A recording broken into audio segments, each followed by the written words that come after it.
Magandang gabi. Nahuli na po ang lalaking pumatay sa mga kasama niya sa bahay gamit ang martilyo.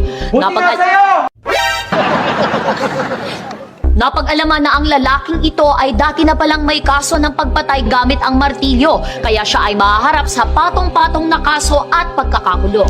Yan ang bagay sa'yo! Mabulok ka sa kulungan!